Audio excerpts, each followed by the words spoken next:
Mbalariany mar Rongo ochako chenro mar puonjo jopur e kaunti ma Migori ewi yore pur makare e bwo chenro madhi kawo higni 7. Chenro no igeno ni mar jiwo aguch chiemo e kaunti no. Juma nigi mathoth.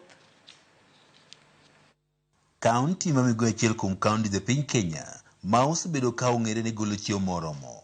Kata kamano, kaunti ni bende sane moko oganda koro ywago kech ma ikelo kod nok mar chiemo. Kuom higni maloyo 3 mokalo, piny owacho osebedo ka bende chiwo chiemb kony ne moko oganda e kaunti ma Migori. Jopur osetudo dok piny mar pur kod midhieche mopogore opogore ma oting'o lokruok mar kor lwasi. Midhiero mar kor lwasi ni ok en mana Kenya kata Migori kende, kare en e pinje duto.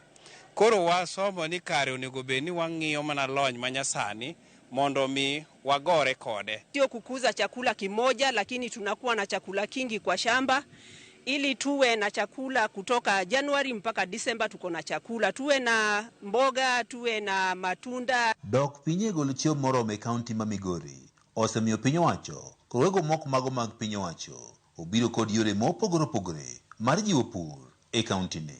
Mbalariany mar Rongo en achiel kuom ma osebiro kod chenro mar puonjo jopur e yore mar bero nweng'o margi e yorego mag pur e kaunti ni. Our interest is to ensure that everybody in Migori knows how to grow food, and all the stakeholders are involved in the distribution and food of high quality that supports healthy living.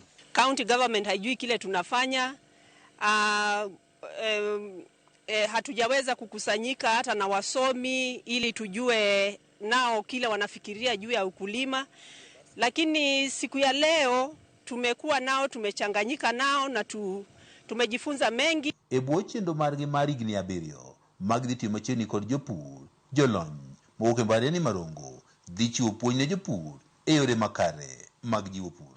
Vice Chancellor mar Rongo Samuel Gudu wach ni gidwaro konyo e tego wechego mag pur ka ochakre e puodho nyaka e chiro. We'll understand the major production problems, the major food challenges, and we would have also collected together with the farmers and ourselves, we would have suggested ways and means of solving those problems.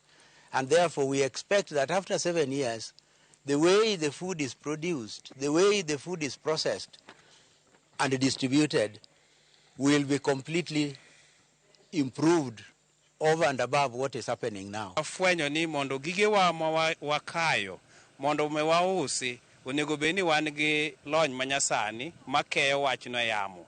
Omiyo tudruok gi jofwambo gi keyo kare en achiel kuom gik ma kaka japur onego bed go machiegni moloyo.